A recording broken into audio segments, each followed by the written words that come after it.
Network and kapisanan ng mga broadcaster ng Pilipinas. Ang kapanalig, ang ating pong Philippine Standard Time, 1 minuto makalipas ang 2:00 ng hapon. Ngayon po ay Sabado, 18 ng Mayo, taong 2024. Narito ang Veritas News Alert Nationwide. Pinagtibay ng mababang kapulungan sa ikatlo at huling pagbasa ang House Bill No. 10158 o ang pagtatatag ng Manila Bay Aquatic Resources Management Council o MBARMC. Ang Manila Bay Council ang siya magiging tagapangasiwa, magbabantay at mangangalaga sa karapatan at yamang tubig sa Manila Bay na pinabura ng 185 mambabatas sa ginanap na plenary session noong Miyerkules. Layunin din ng panukala ang mas mabilis na pagpapatupad ng programa ng mga tanggapan at lokal na pamahalaan sa Manila Bay na bahagi ng patuloy na pagtugon sa kautusan ng Korte Suprema. Sinasaad ng panukala ang pagtatakda ng mga magiging kasapi ng MBARMC, kabilang ang mga sumusunod, ang mga kalihim ng Department of Agriculture, Environment and Natural Resources, Interior and Local Government, Human Settlements and Urban Development, Health, Public Works and Highways, Secretary of Justice, at ang pinuno ng Metropolitan Manila Development Authority o MMDA. Taong 2008 ang maglabas ng desisyon ng mataas na hukuman na nag-aata sa MMDA na linisin at isaayos ang Manila Bay bilang bahagi ng kanilang tungkulin. Ang kaso ay nag-ugat sa sinampang reklamo ng mga residente malapit sa Manila Bay sa Regional Trial Court laban sa ilang ahensya ng pamahalaan, kabilang na ang MMDA para sa paglilinis, rehabilitasyon at pangangalaga sa Manila Bay. Magbabalik ang mga balita mamayang 3:00 sa kanyang kapanalig Marian Navales Pulgo. Sumainyo ang katotohanan. Abangang muli ang Veritas News Alert Nationwide. Halina't pakinggan ang tinig ng Diyos upang tayo ay gumaling at magtagumpay sa buhay. Ang salita ng Diyos ay nagpapagaling, nagbibigay buhay. Ang Diyos ay nagbibigay sigla, galak at pag-asa sa lahat. Madadama natin ang tunay na kapayapaan sa buhay. Ang salita ng Diyos ay nagpapagaling, nagbibigay buhay. Halina't samahan si Sister Annalyn Bondoc tuwing Sabado mula 2:00 hanggang 2:30 ng hapon dito sa Veritas 846, ang radyo ng simbahan. Ang salita ng Diyos, ang salita ng Diyos ay nagpapagaling, nagbibigay buhay. Amen. Amen. Glory to God, glory to Jesus, glory to the Holy Spirit. Amen. Mga kapanalig, mabiyayang tanghali sa inyong lahat. Magandang hapon po sa inyong lahat. Muli, tayo po ay magkakasama-sama upang pagnilayan ang salita ng Diyos na nagpapagaling, nagbibigay buhay. Bago po ang lahat, simulan po natin, tayo po ay manalangin. Samahan niyo po ako. In the name of the Father, and the Son, and the Holy Spirit. Amen. Si Yahweh ay papurihan. Purihin mo, kaluluwa, ang pangalan niyang banal. Purihin mo sa tuwina. Ikaw aking kaluluwa. Ang Diyos ay papurihan. At huwag mong lilimutin yaong kanyang kabutihan. Ano man ang aking kasalanan, kanyang pinapatawad. Ano mang aking sakit, ginagamot niyang lahat. Sa bingit ng kamatayan, ako ay nililigtas at pinagpapala ako sa pag-ibig niya't habag. Sa sarili ang dulot niya'y kasiyahan habang buhay. Kaya naman ang lakas ko ay lakas ng kabataan, katulad ng sa agila, ang taglay kong kalakasan. Amen. Panginoong Diyos na makapangyarihan sa lahat, sa mga oras na to, nananalangin kami, dinadalangin namin ang lahat na naririto, ang mga kapanhalig na nanonood, nakikinig, ang mga aming mga kapatid, mga brothers and sisters. Panginoong Yesus, patnubayan mo kami, gabayan mo kami ng iyong makapangyarihang banal na Espiritu Santo na magpapabanal sa amin, na maging gabay namin patnubay sa aming buhay, na magbibigay lakas sa bawat isa, na magpapagaling sa aming lahat. At sa mga oras na ito, nawa puspusin mo kami ng banal na Espiritu Santo upang na sa ganon ang lahat ay mapuno ng kagalingan, ng galak, sigla at kapayapaan na mula sa iyo, Panginoon. Amen. Luwalhati sa Ama, sa Anak, sa Espiritu Santo. Kapanan sa unang-una, ngayon magpakailan magpasawalang siya. Kaparan sa unang-una ngayon magpakailanman, magpasawalang hanggan siya nawa. Sa ngalan ng Ama, ng Anak, ng Espiritu Santo. Amen. Amen, mga kapanalig, mga brothers, mga sister, mabiyayang tanghali, hapon sa inyong lahat. At sa ating mga kapanalig, magandang tanghali po, hapon sa inyong lahat. At sa mga oras po na ito, nais ko pong batiin ang ating minamahal na kagalang-galang Bishop Chodoro Bacani Jr. Mabiyayang hapon po sa inyong lahat. Sa iyo po, sa aming minamahal na Bishop at sa inyo pong lahat. At sa ating minamahal na napakasipag na Kura Paroko Parish Priest ng Santo Domingo Church, Quezon City, na si Father Simon Peter Ramos. Mabiyaya tanghali po sa iyo, Father. Maligayang pakikinig po, Father. At sa lahat po, maligayang pakikinig. At sa araw po na ito, bago po ang lahat, tayo po ngayon ay magkakaroon po muli tayo ng naghanda kami ng isang awitin na kung saan magbibigay sa atin ng kung ating pagninilaya. Napakaganda po ng awitin na ito na Who Am I? Pakinggan po natin. Amen?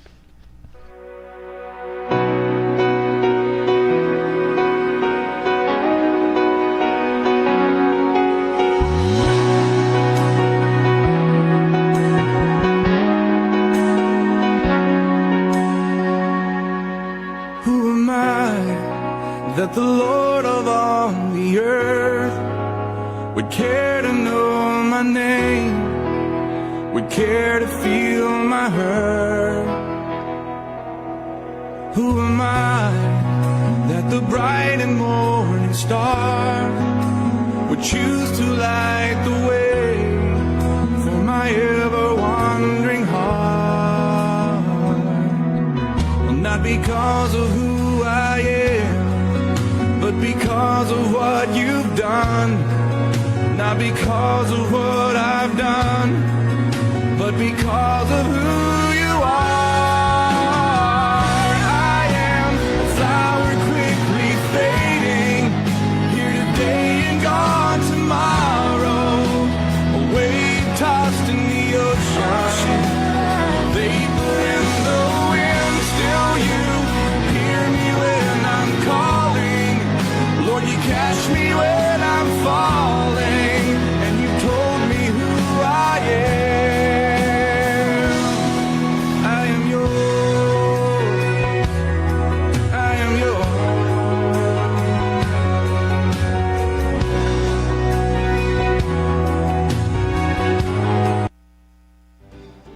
Amen. Glory to God, glory to Jesus, glory to the Holy Spirit. Amen. Sa ating mga napakinggan na awitin na Who I Am, kung saan makikita natin na saan po ba tayo, ano ba talaga tayo, sino tayo. Pero kung ating pakikinggan yung awitin na ito na Who am I that the Lord of all the earth will care to know my name, will care to feel my hurt, for my ever wandering heart.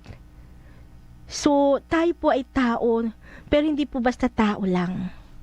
Tayo po ay pinakamamahal ng Diyos. Tayo po ay kawangis ng Diyos. Sa lahat na nag-iisip, bakit ako nilikha, ano ang mission ko, isa lang sagot. Tayo po ay nilikha ng Diyos upang tayo ay magpuri, magpasalamat sa ating poong may kapal, upang maging kaisa sa kalooban ng Diyos, at yun ay magkaroon tayo ng tunay na pag-ibig sa Diyos at sa ating kapwa. Ito po yung pinaka-mission natin. Bakit tayo nilikha ng Diyos? Hindi para mahirapan, hindi para masaktan, kundi para purihin, sambahin, at paglingkuran ang Diyos. Kasi tayo, sabi nga dito sa awitin na ito, I am a flower quickly fading, here today and gone tomorrow. So, ibig sabihin, tulad tayo ng isang bulaklak na kapag nahanginan ay nawawala man din o papanaw din. Ganun tayo ng tulad ng ating Panginoong Diyos na tulad ng damo, tayo ay papanaw.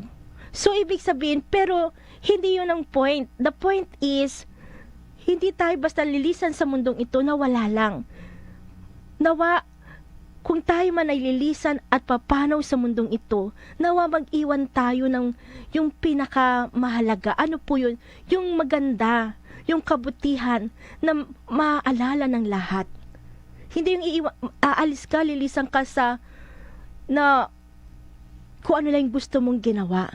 Kaya nga, narito tayo sa mundong ito upang ganapin natin ang misyon na pinaghagawa sa atin ng Poong May Kapal. 'Di ba? Kaya nga, hindi na ito lihim sa ating lahat.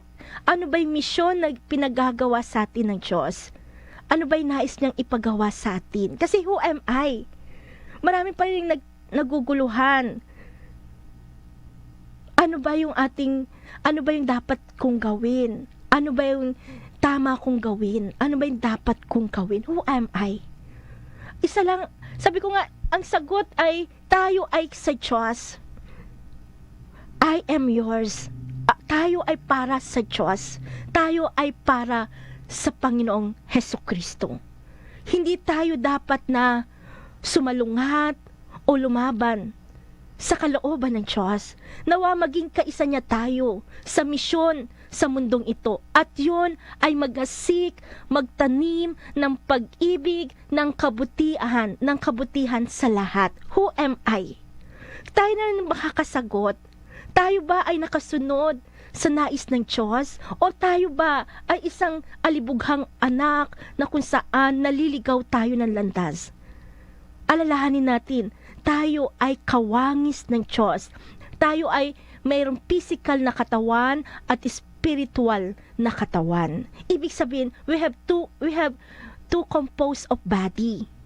Yung katawan na ito, na physical na ito ay mabubulok, kakainin din ng uod.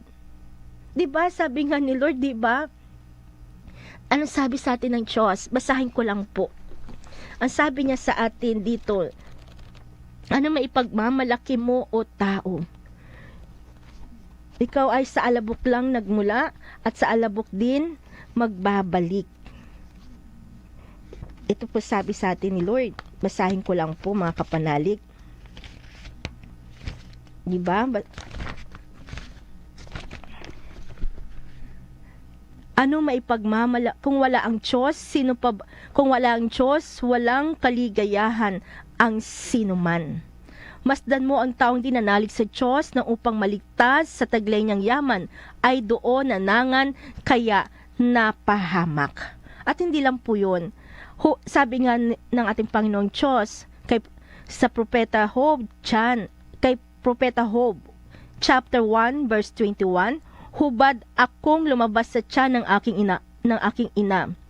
Hubad din akong babalik sa alabok. Si Yahweh ang nagbigay, siya rin ang kukuha. Purihin si Yahweh. So, kung ating pakikinggan, na sabi nga ni Job, na hubad tayong lumabas sa tiyan ng aking ina, hubad din akong babalik sa alabok. Kaya yung who am I, na maraming tao na, uy, ako, nagawa ko yan. Makapangyarihan ako, mayaman ako. Pero kung ating bubuksan talaga yung ating mga mata at makikita natin yung katotohanan na ano ba talaga, saan ba tayo nagmula? Ano ba talaga yung ating pinagmulan? Tayo ay, sabi nga, hubad akong lumabas sa tiyan ng aking ina, hubad din akong babalik sa alabok. Amen? At si Yahweh ang nagbigay, siya rin ang kukuha. Purihin si Yahweh. So, ibig sabihin, lahat ng meron tayo, ang Diyos ang nagbigay, sa Kanya lahat nagmula. At maging ang buhay natin hininga, ay hiram lang po natin sa Diyos, uutang po natin kay Lord. Kaya yung who am I na ito, ibig sabihin, nagkakaroon tayo ng kaganapan ng buhay, ng lakas, ng kapangyarihan, kung tayo ay makikiisa sa Diyos na lumalang sa ating buhay. At nawawalan ng kabuluhan ang lahat kung tayo ay mawawalan ng tunay na pagmamahal, ng tunay na pag-ibig sa Diyos at sa ating kapwa. Amen? Bago po ang lahat, magkakaroon muna tayo ng ilang patalastas. Ang salita ng Diyos, ang salita ng Diyos ay nagpapagaling, nagbibigay buhay. Kapanalig, bili na sa Veritas Truth Shop, ang religious gift store ng Radio Veritas 846. Mabibili rito ang iba't ibang religious items tulad ng mga rosaryo, mga imahen ng mga santo, mga church event souvenirs tulad ng mga Catholic statement shirts at Radio Veritas merchandise. Ang Veritas Truth Shop ay matatagpuan sa Veritas Tower, 162 West Avenue Corner, EDSA, Quezon City. Para sa orders at deliveries, bisitahin ang www.truthcorner.veritas846.ph o i-message ang Facebook page Veritas Truth Shop o tumawag sa 8925-7931 hanggang 39, local 111 at 122 o sa 0917-639-7664, 0917-639-7664. Veritas Truth Shop, at your service in Christ. Ang salita ng Diyos, ang salita ng Diyos ay nagpapagaling, nagbibigay buhay. Amen. Glory to God, glory to Jesus, glory to the Holy Spirit. Muli tayo po'y magbabalik sa ating paninilay ng salita ng Diyos na nagpapagaling, nagbibigay buhay. Kaya yung tanong na ito, who am I? Para sa akin, tayo po ay napakahalaga sa Diyos. Bagamat tayo ay alabok lang. Kaya nga sinabi niya, ano ba ang gaano ko kahalaga? Napakahalaga pala natin kay who am I that the Lord of all the earth will care to call my name, to know my name. Diba? Ibig sabihin, ano man ang katayuan natin sa buhay, mahirap ka, mayaman ka, alipin ka, malaya ka, makapangyarihan ka, ikaw ay mababa. Lahat tayo mahalaga sa Diyos. Lahat tayo mahal na mahal ng Diyos. Lahat tayo may silbi. Kung tayo ay makikiayon sa kalooban ng Diyos, kung tayo ay magpapakumbaba at malalaman natin ang tunay na kaganapan ng buhay, ng tunay na kabuluhan ng buhay. At ano po yun? Na tayo ay dapat magkaroon ng tunay na pag-ibig sa Diyos, pananampalataya. Kasi kanino ako matatakot kung tayo ay kakampi ng Diyos, kung ang Diyos ay sumasa atin. Kaya nga, isang paalala sa atin ng Diyos na sabi nga niya sa atin, may pagmamalaki mo, tao, ikaw ay nagmula lamang sa alabok at buhay ka pa'y maaari ka ng mabulok. Mabibigo ang galing na manggagamot sa mahabang karamdaman. Ang hari na ngayong buhay, bukas ay maaaring tanghaling bangkay. Pagkamatay ng tao, wala nang matitira sa kanya kundi mga uod, mga bangaw at mga hayop na gumagapang. So, ibig sabihin, wala pala tayo may pagmamalaki. Ang tangi may pagmamalaki natin, yung ating pag-ibig sa Diyos, ang Panginoong Diyos ang dapat na ipagmalaki. Sino man gusto magmalaki, ang Diyos ang dapat nating ipagmalaki. Amen? Kasi ang Diyos ang magbibigay sigla sa ating buhay. Sa mga, di ba sabi nga, napakahalaga ngayon, sabi nga sa ating ngayon ng mga pagbasa ngayon, at bukas kapistahan ng Pentecost Day, ang pagbaba ng Holy Spirit, di ba? Ano sabi sa atin? Sabi sa atin, di ba? Sa atin na, ano bang Espiritu Santo? Tinanong ni Pablo, tinanggap ba ninyo ang Espiritu Santo nang sumampalataya kayo? Hindi po. Tugon nila, hindi namin narinig na may Espiritu Santo. Kung gayon, sa ano kayo nabinyagan? Tanong niya, sa binyag ni Juan. At sinabi ni Pablo, ang binyag ni Juan ay tanda ng pagsisisi. So, sa ating buhay, tinatanong din tayo ng Diyos, tinanggap ba natin ang Espiritu Santo? Kasi ito yung magbibigay sa atin ng lakas para yung pagiging alabok natin ay hindi totally mabubulok tayo eh. Kasi meron tayong espiritu na kawangis ng Diyos. Kaya kapag ang tao ay pumanaw, humihiwalay ang espiritu.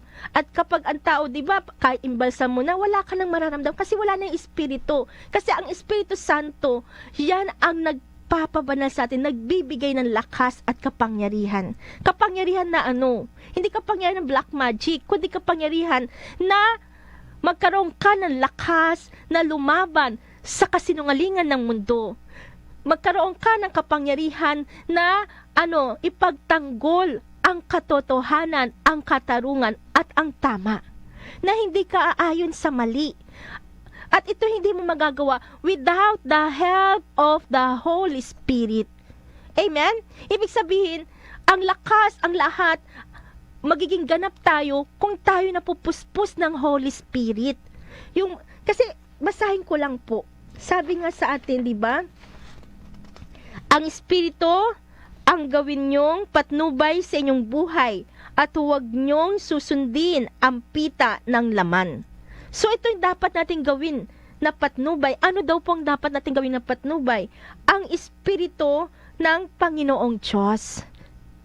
At huwag niyo susundin ang pita ng laman. Ibig sabihin, kaya pala nasasayang ang lahat kung ang sinusunod mo ay ang pita ng laman. Diba kaya ano ba, sabi nga ng ating Panginoong Diyos, ano ba ang pita ng laman? Hindi maikakaila ang pita ng laman. Pangangalunya, karimari-marim na pamumuhay, kahalayan, pagsamba sa Diyos-Diyosan, pangkukulam, pagkapuot, pagkagalit, paninubugho, kasakiman, pagkakabahabahagi, pagkakampi-kampi, pagkainggit, paglalasing, walang taros na pagsasaya at iba pang tulad nito. At hindi lang po yun. Sabi sa atin ng Diyos, pinabalaan ko kayo tulad nung una, hindi tatanggapin sa kaharian ng Diyos ang gumagawa ng gayong mga bagay. Hello? So balik po tayo dito. Who am I? Uulitin ko, tayo po'y anak ng Diyos amang nasa langit. Kaya nga, totoo na hindi tayo ay pansamantala lang sa lupa. Tayo ay turista lang. At merong inihanda sa atin ang Diyos na tirahan sa langit. Pero alalahanin mo, para tayo makapasok sa kaharian ng Diyos, ayaw ng Diyos na mas mananaig sa iyo ang pita ng laman. Kasi sinabi ni Lord, pinabalaan ko kayo, tulad ng una, hindi tatanggapin sa kaharian ng Diyos ang gumagawa ng gayong mga bagay. So, hindi tatanggapin ng Diyos sa kaharian niya ang gumagawa ng pangangalunya, karimari-marim na pamumuhay, kahalayan, pagsamba sa Diyos-Diyosan, pangkukulam, pagkapuot, pagkagalit, di ba? Kasakiman, pagbabahabahagi, pagkakampi-kampi, pagkainggit, paglalasing, at walang taros na pagsasaya. So, ibig sabihin, para pala tayo ay mapuspos ng banal na Espiritu Santo, kailangan mas malakas ang Holy Spirit. Kasi kung mas mataas ang physical, yung pita na lang, o yung physical body, ano nangyayari sa tao? Nagiging pilosopo, nagiging mangmang, kasi naniniwala sila sa mali, naniniwala sila sa kasinungalingan ng sanlibutan. Pero kung tayo, mas tinaas natin ang Panginoong Diyos sa ating buhay, at puspos tayo ng banal na Espiritu Santo sa ayaw mo at sa gusto, babait ka. Malalaman mo ang katotohanan. Ano yung katotohanan? Na mas mahalaga pala ang maging mabuti kaysa maging mayaman. Diba? Mas mahalaga pala ang magtiis ng hirap kaysa magpakasasa ka sa mundong ito na ang kapalit hindi ka makapasok sa kaharian ng Diyos. Kasi ito yung sinabi sa atin ng Diyos, hindi maikakaila magawa ng laman, pangangalunya. Kaya nga sinabi sa atin, di ba, number 1, ang nag-asawa sa hiniwalayan, nangangalunya. Kaya nga sinabi niya, ang pinagsama ng Diyos, hindi dapat paghiwalayin. Kasi ito'y batas ng Diyos, at ang batas ng Diyos, walang hanggan. At ang batas ng Diyos, pag sinunod ng tao, liligaya ang buhay. Amen? Sa simula maligaya, pero at the end, habang buhay na pagdurusa, habang buhay na paghihirap. Kasi hindi ka sumunod sa Diyos na lumalang sa ating buhay. Mas pinhalagan mo ang laman Kaya ang karimarimayo na pamumuhay, kahalayan, ano ba yung pagsamba sa Diyos-Diyosan? Yung pag-iimbot, yung mga bagay na hindi sa'yo, gusto mong kunin. Hindi yung image natin bilang Katolik, kundi yung dahilan bakit hindi ka makasunod kay Jesus. Yung dahilan bakit hindi ka makapagsimba. Yung dahilan bakit hindi mo maganap ang kalooban ng Diyos. Yun yung Diyos-Diyosan. Masyado mo ina-idol ang sarili mo o yung tao. Na nawawala sa puso mo ang pag-ibig at katapatan sa Diyos. Kaya, ano nangyayari? Kung anong gusto, yun ang ginagawa. Di ba sinabi ng Diyos sa atin, bakit di nyo maunawaan ang aking sinasabi? Bakit di nyo matanggap ang aking aral at tuntunin? Sapagkat sabi niya, di ba, diablo ang iyong ama, kung anong gusto niya, iyon ang iyong ginagawa. Alalanin mo, sa ating lahat, hindi tayo ang ama natin nasa langit. Subalit, kapag hindi ka pala sumunod sa Diyos at ang sinunod mo ang kasinungalingan ng mundo, sino ang sinusunod mo? Ang masama.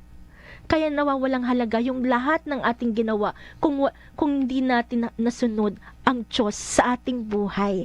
Ano ba ang sinasabi ng Diyos? At ano ba ang kalooban ng Diyos? At ano ba yung sinasabi ng mundo? Diba? Sa atin na lang. Sa mundo, ang sabi ng mundo na sanlibutan, oy, dapat mag-ipon ka para hindi ka kawawa pagtanda mo. Ano ba sabi ni Lord? Ano sabi ng Diyos? Ano sabi niya? Mawala na ang salapi sa kapatid kaibigan, wag lamang amagin o mawala sa taguan.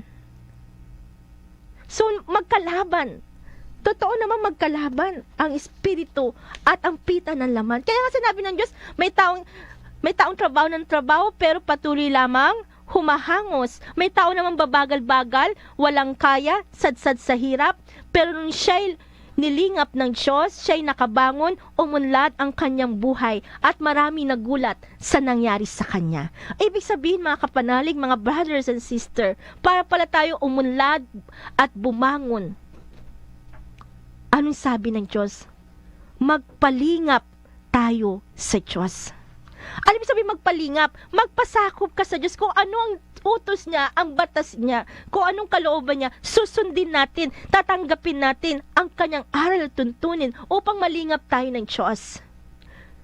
Kasi sabi ni Lord, mahina ka man, babagal-bagal, pero nung nagpalingap siya sa, di ba, may taong babagal-bagal, mahina, walang kaya, sadsad sa hirap, pero anong nangyari? Nung siya'y nilingap ng Diyos, siya'y nakabangon at umunlad ang kanyang buhay. Ito palang pinakamahalaga sa lahat. Ang tayo ay magpalingap sa Diyos. Pero ang tao mayabang. Kaya nga sinabi sa atin ng Diyos, diba? Ang kapaluluan ng tao ay nagsisimula sa pagtalikod sa Panginoon at sa paghihimagsik laban sa lumikha sa Kanya. Sapagkat ang simula ng kapalaluan ay kasalanan. Ang nananatiling palalo ay nakagagawa ng maraming kasamaan. Kaya't katakot-takot na parusa ang ipanadala sa kanila ng Panginoon. Hanggang sa sila'y tuluyang malipol. Pag-ibig sabihin, pag pala ang tao ay nagmataas, naging mayabang, yung kataasan, yung pride. Di ba nasa 7 capital sin? Pride. Bakit ba ang tao hindi marunong magpatawad? Dahil sa kataasan, kayabangan. Akala ng tao panghabang buhay ang buhay niya. Hindi niya alam may tuldok, may hangganan ang ating buhay. Kaya nga nais ng Diyos, maging malaya ka. Malaya na na hindi maging masama. Malaya na sundin ang kalooban ng Diyos. Ano bang hadlang? Bakit di mo masundan ng Diyos? Dahil masyadong mataas ang kanyang sarili kaysa sa Diyos. Alalahanin natin sinabi ng Diyos, ano may pagmamalaki mo tao, ikaw ay nagmula lamang sa alabok. Ibig sabihin, ang nais ng Diyos, magbalik tayo sa Diyos Ama na nasa langit. Amen? Kaya huwag na huwag ninyong isipin na ang kayamanan nyo ay bunga ng inyong sariling lakas at kakayahan. Alalahanin ninyong ang Diyos na inyong Diyos, si Yahweh na inyong Diyos na nagbigay sa inyo ng lakas upang yumaman kayo. Ginawa niya ito bilang pagtupad niya sa kanyang pangako sa inyong mga ninuno. Kung hindi ninyo pakikinggan ang kanyang tinig, malilipol kayo tulad na nangyari sa mga bansang pinalipol sa inyo ni Yahweh. Amen? So, ibig sabihin, hindi mo pwede sabihin na sabi nga, huwag niyong isipin na ang kayamanan niyo bunga ng sariling lakas. Minsan nangyayari yan. Malakas ako, masipag ako, kaya ako yumaman. Bahala ka dyan. Tamad ka, kaya ikaw mahirap. Hindi po ganun. Kasi, ang lakas natin talino ay mula sa Diyos. Ibig sabihin, who am I? Kaya nagkakaroon tayo ng kaganapan ng buhay dahil sa Panginoong Diyos. Dahil sa Kanyang biyaya. Lahat ng meron tayo ay mula sa Diyos. Wala tayong maipagmamalaki. At sabi nga ng Diyos, huwag niyo sabihin huwag niyo isipin ang kayamanan niyo ay bunga ng sariling lakas, kakayahan. Kasi bakit? Sa isang iglap, ang taong papanaw lilisan. Wala tayong madadala ni 5 duling sa pagpanaw ng tao. Ano lang madadala natin? Yung ating pag-ibig, relasyon o ugnayan sa Diyos. Paano kung dahil sa kayamanan sa mundo, nagmalaki ka, nawalan ka ng oras panahon na purihin, sambahin ng Diyos, nawalan ka ng oras na naging madamot ka sa pagbibigay ng oras at panahon sa Diyos na siyang lumikha sa atin, na may lalang ng ating buhay, na hindi ka nakapagsimba dahil sa trabaho, dahil sa hanap buhay o dahil sa negosyo. Who am I? Saan tayo pupunta? Mawawalan ng halaga ang kaluluwa kung itatapon sa impyerno, kasi hindi nagpalingap at hindi nakinig sa Diyos na lumalang sa ating buhay. Amen? Bago ang lahat, magkakaroon po tayo ng time check. Ang salita ng Diyos ay nagpapagaling, nagbibigay buhay. From Mega Manila, Philippines, and the World Wide Web, through broadcast and social media, this Easter season, Veritas 846 Kapanani, 55 years of Catholic broadcasting. Veritas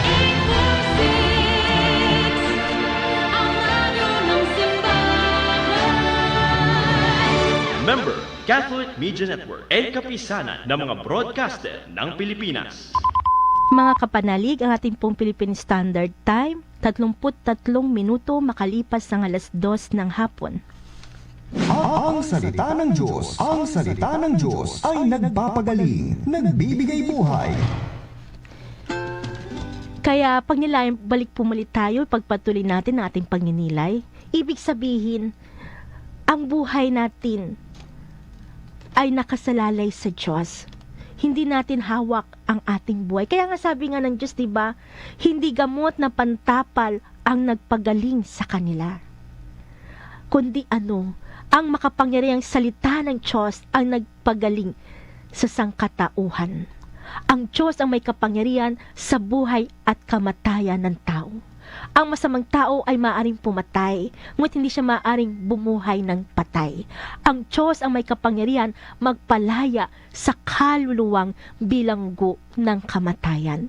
Amen? Period. So, ibig sabihin mga kapanalig na hindi natin kontrolado ang ating buhay, pero ang Diyos ang may kapangyarihan magpalaya sa kaluluwang bilanggo ng kamatayan. Kaya hindi ka pwedeng magdamot, hindi ka pwedeng mataas, hindi ka pwedeng magyabang, kasi sa kamatayan, ang tao ay walang laban. Makakalaban ka lang kung napuspos ka ng gabay ng Panginoong Diyos, ng banal na Espiritu Santo. At paano tayo mabubuhay? Paano tayo makakalaban sa kamatayan? Diba, makita mo pag ang tao patay, wala na siyang magagawa. Pero isa lang ating panghawakan. Ang sinabi ng Diyos, ang sino mang sumasampalataya sa ating Panginoong Jesucristo na kahit mamatay ay muling mabubuhay. At sino mang nabubuhay na nanalig sa Diyos ay hindi mamamatay kailanman, bagpos magkakaroon ng buhay na walang hanggan. Amen? Ibig sabihin, anong dahilan? Bakit ka magdadamot? Bakit ka malulungkot? Ay, iniwan ako ng aking girlfriend. Ay, naghiwalay na kami ng asawa ko. Nalugmok na siya. Nawala na siya ng, kumbaga, nalungkot na, na-depressed na, o nalugi lang, inagawan lang, o ninakawan lang, nalugi na. Hindi naman yun ang halaga ng buhay. Dahil ang halaga natin ay sabi nga ng Diyos sa atin, gaano man ang halaga na hawak na yaman. Anong sabi sa atin ng Diyos? Basahin po lang natin. Diba dito sa ating libro na page 5, Ito po yung ating libro. Ayan.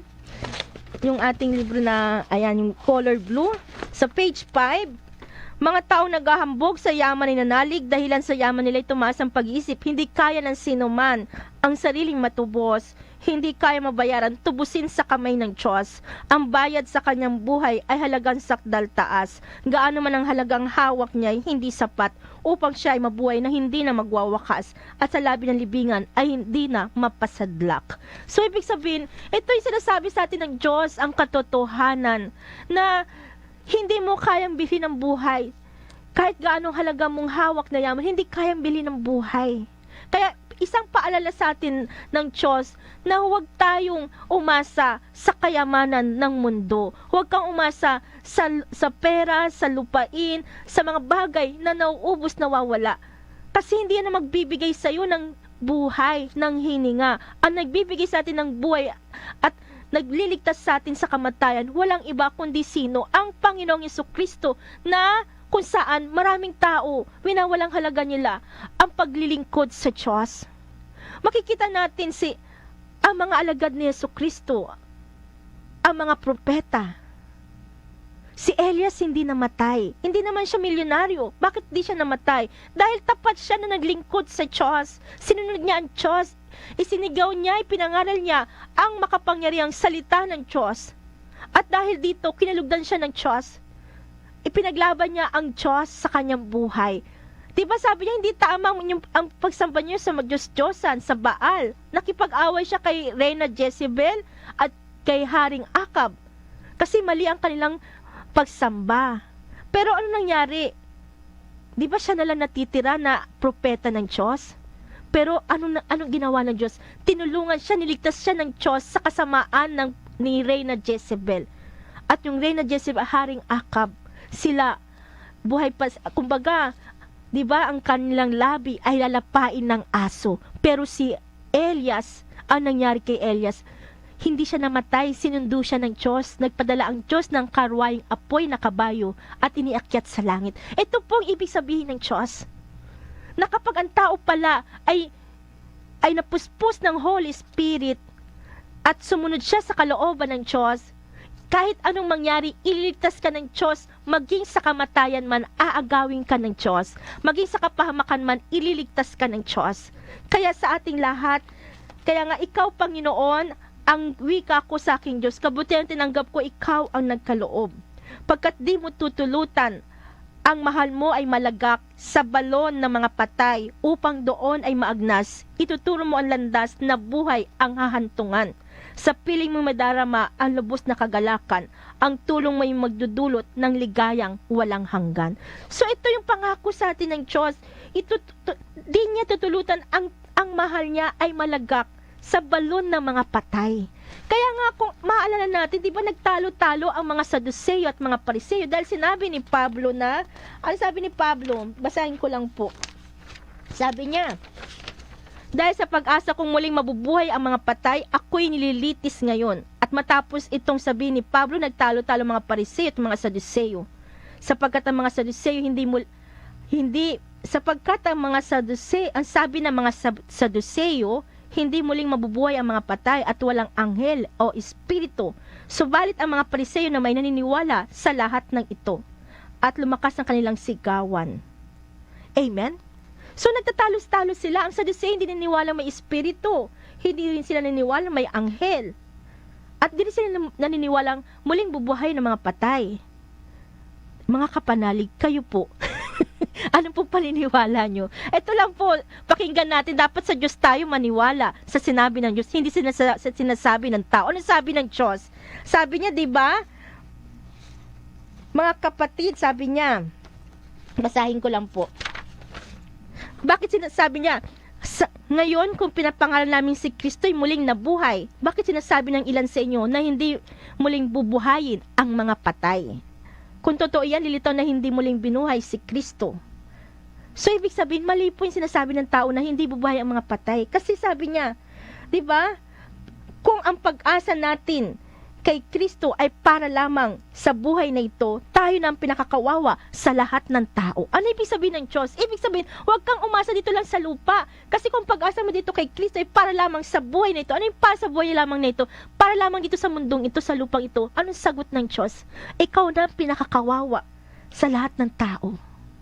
Diba? Dahil niloko ng girl, ng sino man, nagpakamatay. Hindi yun ang kalooban ng Diyos. Ang kalooban niya ay hindi tayo mamatay.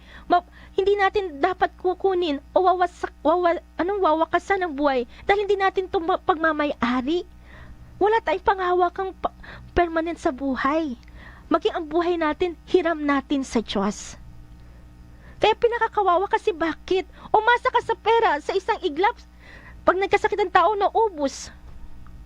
Umasa ka sa mga lupain, ay bukas mamamatay na ang tao. Saan niya iiwanan ang lupain niya? Pag-aagawan lang ng mga naiwan niya. Kaya pala sinabi ng Diyos, mawala na sa lapis sa kapatid kaibigan, huwag lamang amagin at mawala sa taguan. Kasi bakit? Mas gusto ng Diyos na habang buhay ka pa, habang may hininga ka pa, gumawa ka na ng mabuti, ikaw na mismo magbigay. Hindi mo hayaan na pag-aagawan. Itong sinabi sa atin ng Diyos. Mas mainam manalangin at magbigay lugod sa Diyos sa pamagitan ng pagtulong sa mahihirap at hindi ito matanggap ng tao ng makasanlibutan.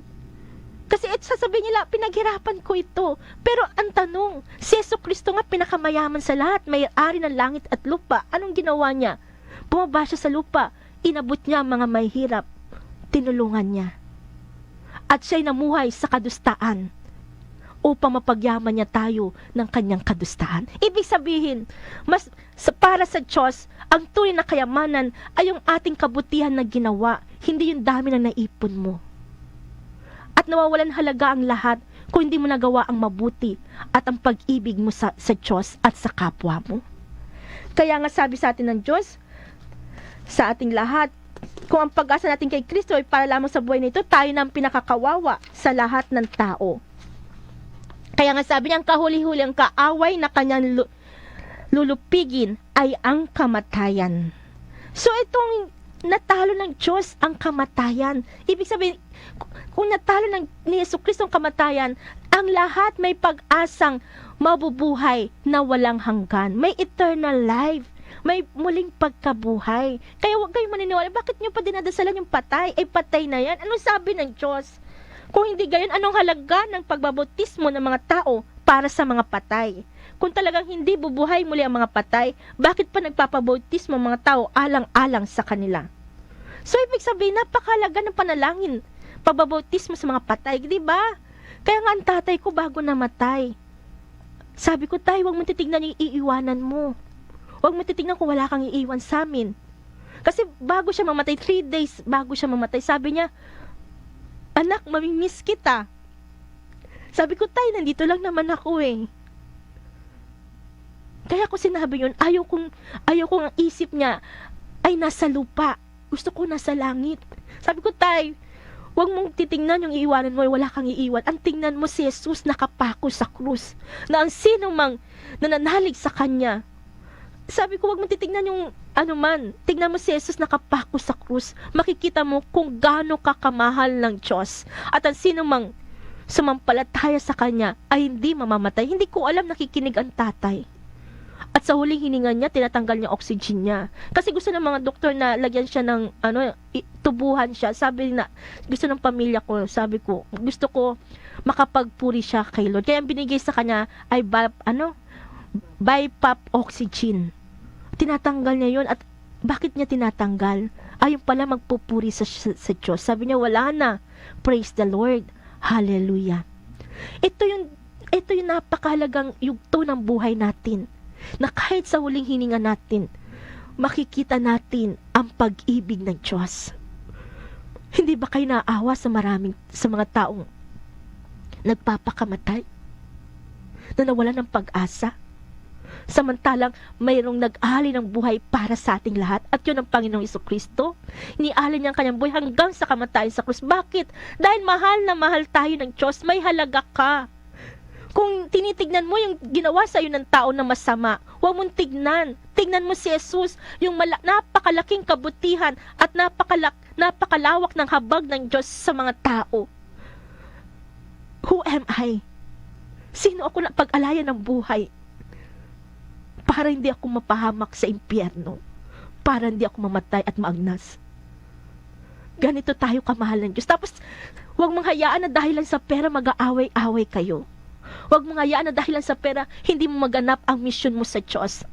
Yun naisip ko ngayon, na huwag mong hayaan na dahil lang sa pera hindi mo maganap ang mission kay Lord.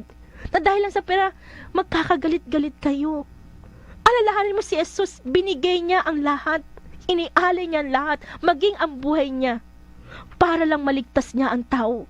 Para lang ang tao mabuhay at magkaroon ng kaligtasan at buhay na walang hanggan. Huwag mo sayangin ang buhay mo dahil sa pera magpapakamatay ka.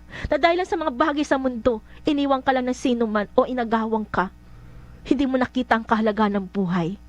Samantalang napakahalaga niyan. Kasi sabi nga ng Diyos, kahit na pagsamasamahin, kahit gaano halaga mong hawak na yaman, hindi mo kayang bilhin ng buhay. Kasi bakit? Dahil ang buhay ay nasa palad ng Diyos.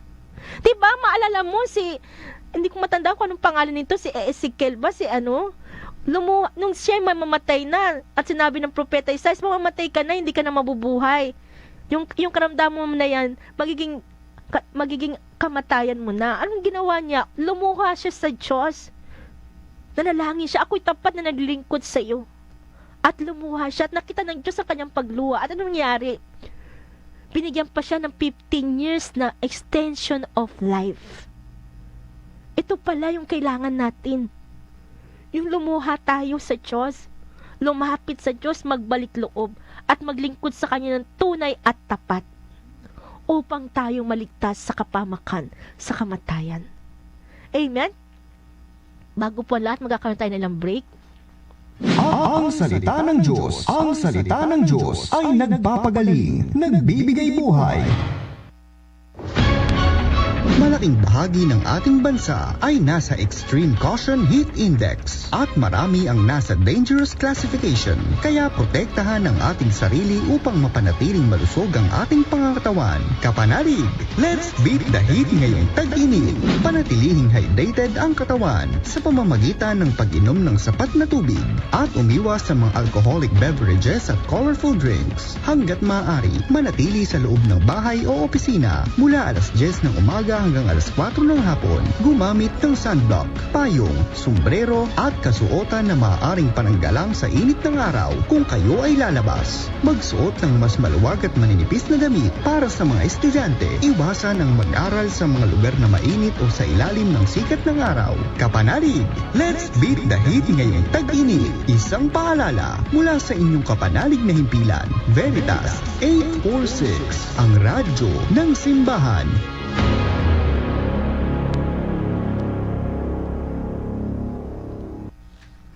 Ang salita ng Diyos ay nagpapagaling, nagbibigay buhay. Amen. Pagpatuloy po natin ang ating paninilay. So, ibig sabihin, kaya nga sinabi sa atin ng Diyos, mag-ingat kayo sa lahat ng uri ng kasakiman sapagkat ang buhay ng tao ay wala sa laki ng kayamanan. Amen. So, ibig sabihin ng Diyos, saan ba nasusukat ang buhay ng tao? Sa laki ng pag-ibig, pananalig sa Diyos. Kasi, ang buhay natin, saan tayo kukuha ng lakas? Saan tayo kukuha? Paano tayo magiging matalino? Maraming matalino sa lupa, pero without the knowledge of the scriptures of God, ang tao nagiging mangmang. Kaya naniniwala sa mali. Di ba sabi nga ng Saint Jerome, ignorance of the scripture of God is ignorance of Christ. Kaya nga, ganoon na lamang ang pagsusumikap ng mga alagad ni Jesus, ang mga propeta na sulatin ang salita ng Diyos, ang mabuting balita ng Diyos, upang mapakinabangan ng lahat ng tao, upang may panlaban tayo sa masama, sa kasinungalingan ng mundo. Kaya nga, bukas po ay kapistahan ng Pentecost Day. Kaya nga tinanggap niyo na ba ang banal na Espiritu Santo? Para tanggapin natin ang Holy Spirit. Kaya nga sinabi diba sa atin ni San Pablo, tinanggap niyo na ba ang banal na Espiritu Santo? Kaya nga, sa ating lahat, napakalaga na hihingin natin ang patnubay ng banal na Espiritu Santo. Kaya nga sabi ng mga tao, hindi namin narinig na may Espiritu Santo. Kaya nga, kung meron tayong pagbibinyag sa tubig, meron din tayong pagbibinyag sa Holy Spirit. At ito hindi alam ng marami. Kaya nga sinabi niya, hindi namin narinig na may Espiritu Santo. So, hindi alam ng tao kung gaano kahalaga ang Holy Spirit. Kaya maraming tao, parang inosente kapag aawit, pwede po ba magpanik ng Mama Mary? Rosary lang kami, tapos na. Napakalaga ng rosary, pero higit sa lahat, napakalaga, ipangaral ang salita ng Diyos, at doon, bumababa ang Holy Spirit. Kaya nga tayo nagsisimba nagsisimba. Kasi pinapaliwanag ng mga kaparian, ng mga bishop, pope, ang mga kasulatan ng Diyos, at tayo na binigyan ng Diyos ng gift of preaching, kasama tayo na tumutulong upang maipangaral, maipalaganap ang salita ng Diyos, ang mabuting balita ng Diyos, maparadyo man. Amen? Upang marami ang maligtas sa kamatayan. Dahil sinabi na ng Diyos, kung merong isa man na nalilihis ng landas at naligtas nyo sila, at sila ay naitama nyo, naligtas nyo sila sa kamatayan. Paano mo sila naligtas sa kamatayan? Binigyan mo siya ng 1 milyon? Hindi. Naligtas mo sila sa kamatayan dahil naipangaral mo ang salita ng Diyos, na ang salita ng Diyos ay espiritu at buhay, at ang salita ng Diyos ay katotohanan, at hindi ito matanggap ng sanlibutan. Kasi bakit? Dahil ang sanlibutan ay puno ng kasinungalingan. Di ba? Para sa sanlibutan, kailangan mayaman ka, makapangyarihan ka, mataas ka, para powerful ka. Pero ano ba pinakita ni Jesus? Wala sa kayamanan o kapangyarihan, kundi nasa kapangyarihan ng Diyos para ang tao ay hindi mamatay at maging napunta sa kalansay. Kaya nga sinabi ng Diyos, diba, mga tuyong kalansay, dinggin nyo ang salita ng Diyos at hihingahan ko kayo, mabubuhay kayo at makikilala nyo ang Diyos. So, ibig sabihin, para pala mabuhay ang tao, didinggin ng tao ang salita ng Diyos, na maraming tao, ano ginagawa? Binabaliwala nila, tamad magbasa ng Biblia, tamad magsimba. Ito na nga lang, ako araw-araw nang nagpipreach through sa media, yung Facebook page ko, ilan na nakikinig. Samantalang yung mga alagad ni Jesus, naisulat yan para kapalit ng kanilang buhay, inialay nilang kanilang buhay. Tapos sa mga tao, parang ayaw magbasa ng Biblia. Samantalang, hindi, sabi nga ni Father kanina, hindi naman bumaksak ang libro na ito na kumpleto. Yan ay karanasan ng lahat ng tao na saksi sa kapangyarihan ni Jesucristo. Naisulat yan ng may karanasan. At yun, di ba si San Juan, the Beloved, hindi siya mamamatay. Kung sabi nga ni Pedro, ano mangyayari kay San Juan? Kay Juan, di ba? Sabi niya, di ba, kung hindi siya mamatay, ano sa iyo? Bakit? Kasi may mission si Juan, the Beloved, si Juan Evangelista, na isulat pa ang the Revelation, ang pahayag, para patunayan sa lahat ng tao na may langit at may impyerno. At hindi namatay, di ba na hinulog na hinulog na siya sa kumukulong langis, hindi naman nalapnos si Juan the Beloved. Lahat ginawa na sa kanya, hindi siya nilapnos, hanggang sa itinapon na siya sa isla. At doon na isulat niya ang the Revelation. Kung wala kang gabay ng Diyos, kapangyarihan ng Diyos o lakas, manghihina ka, magpapakamatay ka. Pero dahil sa kapangyarihan ng Diyos, ng Holy Spirit, mas lalo siya lumakas na isulat ang katotohanan, na mali ang iyong paniniwala sa mundo, na ang tunay na mahalaga ay ang pag-ibig, pananalig at kabutihan. Yan ang magbubuhay sa atin, hindi ang mga material na bagay. Dahil pinatotohanan niya ni Juan ng mga alagad ni Jesus. Kaya sa ating lahat, hingin natin ang gabay ng Diyos, ng banal na Espiritu Santo, na magbibigay ng talino sa tao, na huwag mo sayangin ang buhay mo sa galit, sa pride, sa kadamutan, sa kasakiman. Dahil sinabi na sa atin ng Diyos, mawala na, di ba sinabi niya, maubos man ang salapi. Sabi niya sa atin, di ba, gamitin mo yung kayamanan sa pakikipagkaibigan, maubos man ito, may tatangkilik sa iyo sa tahanan na walang God. At hindi ito matanggap ng mga taong makasanlibutan. Kasi akala nila sa kanila yan, hindi nila alam, ni Singkunduli, hindi nila madadala sa langit. Kaya nga sabi niya ng Diyos, mas mainam ang magkawang gawa kaysa mag-impok ng ginto kayamanan. Mas mainam ang magkawang gawa kaysa mandaya. Ang gumagawa nito, hahaba ang buhay, maligtas at magkakaroon ng buhay na walang hanggan. So, ibig sabihin, mas mahalaga pa lang manalangin. Kaya bakit ka tinatamad magsim? Bakit hindi ka makadalo sa piging ng Diyos ng Sunday Fellowship? Ito pala magliligtas sa iyo sa kamatayan at magbibigay sa atin ng buhay na walang hanggan. So, bakit ka hindi lang makabayad ng tao, magagalit ka na, parang papatay ka na. Samantala, ang magliligtas pala sa atin sa kamatayan ay ang ating mabuting ginawa. Amen?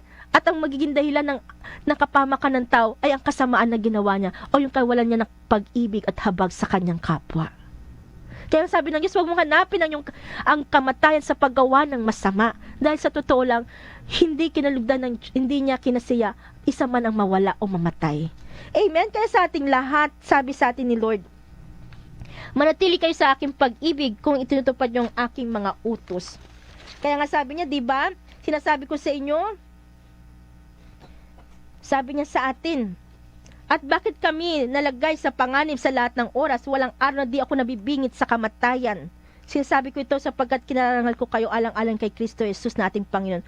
Kung ang pakikipaglaban ko sa mabangis na kaaway sa Epeso ay para sa tao lamang, ano mapapala ko? Kung hindi lamang bubuhayin muli ang mga patay, mabuti pa sundin na lamang natin ang kasabiang ito. Kumain tayo at uminom sapagkat bukas tayo mamamatay. Huwag kayong paloloko, ang masamang kasama ay nakakasira ng mabuting pagkatao. Magpakatino kayo at talikuran ng pagkakasala. Ang iba sa inyo'y hindi kilala ang Diyos. Sinasabi ko ito upang mapahiya kayo. Totoo, ang iba hindi kilala ang Diyos. Kilala sa pangalan, pero hindi niya totally kilala. Kasi kung kilala natin ang Diyos makapangyarihan, tagapagligtas ng ating buhay, wala tayong dahilan para hindi tayo sumunod sa Diyos. Walang dahilan para hindi ka gumawa ng kabutihan. Dahil ang Diyos ay Diyos ng pag-ibig.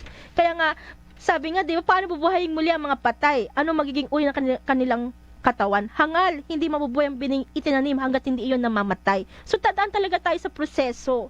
Pero ang sabi nga ng Diyos, may mga katawang panlangit, may meron namang katawang panlupa.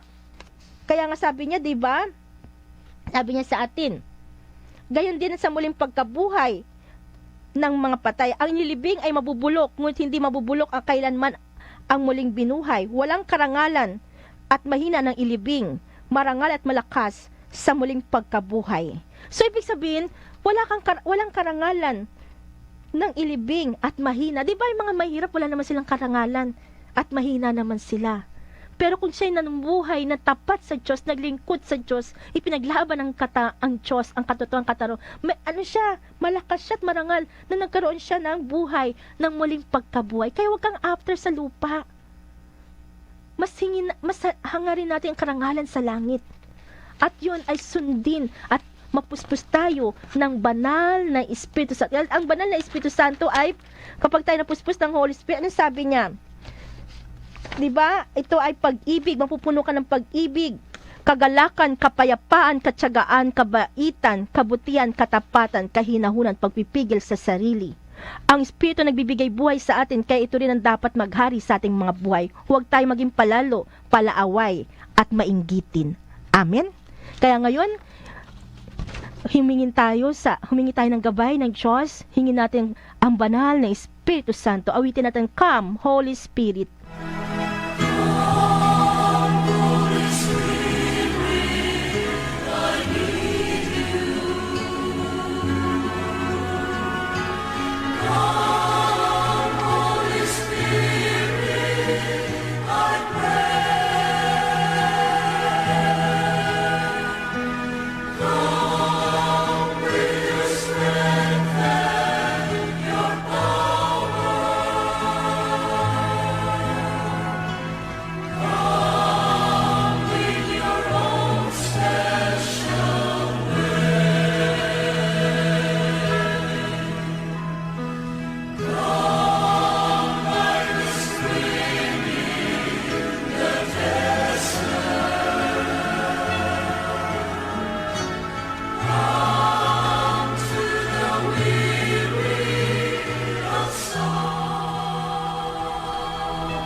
Yes, Lord, sa mga oras na ito, ipuin mo ang lahat na nood nakikinig. Ibuhos mo yung banal na Espiritu Santo na magiging gabay namin patnubay sa buhay, na magiging kagalingan, kalakasan ng bawat isa. Sa mga oras na ito, ano man ang aming karamdaman, iyong pagagalingin. Sa isang salita mo lamang, ang lahat ay gagaling. Kaya Lord, dinadalangin ko sa iyo lahat na nood nakikinig. Si Bishop Bacani Jr., ganun din po si Father Simon Peter Ramos, Bishop Chodoro Bacani Jr., Jason Car Alvarado, ganun din po si Fer Rodelas Gunyo, Tessie Pabonan, si Marina Cuesta Junicio, Maria Teresa de la Cruz, si Francis Anthony Gador, Evangeline Retiles, Susit Ligor Tolentino, si Maria Teresa de la Cruz, si Chel Dichosa, si Maria Lourdes Dichosa, Nathaniel Gabino, Alaya Dakan, Anita Bondok, Cecilia Gabino, Chodolfo Gabino, Chuk Junior Mutuk, Remy Eloran Catalan, Arcega Leonora, Shirley Fernandez. At ang lahat, Lord, ipuin mula ulong gantalampakan. Pagkalo mo ang kagalingan ng bawat sa buhay pagpapala. Amen. Luwalhati sa Ama, sa Anak, sa Espiritu Santo. Unang, ngayon at magpakailanman, magpasawalang hanggan siya nawa. Sa ngalan ng Ama, ng Anak, ng Espiritu Santo. Amen. Mga kapanalig, maraming salamat po sa inyong panonood, pakikinig. Hanggang sa susunod na Sabado, ito po yung kapanalig, Sister Annalyn Bondok, na muli maghahatid, na muli tayo magkakasama-sama sa Sabado. Amen. Na muli nagsasabi, sumainyo ang katotohanan. Inyong napakinggan ang programang Ang Salita ng Diyos ay Nagpapagaling, Nagbibigay Buhay, kasama si Sister Annalyn Bondok. Tuwing Sabado, mula alas 2 hanggang alas 2:30 ng hapon, dito sa Veritas 846, ang radyo ng simbahan. Sumainyo ang katotohanan.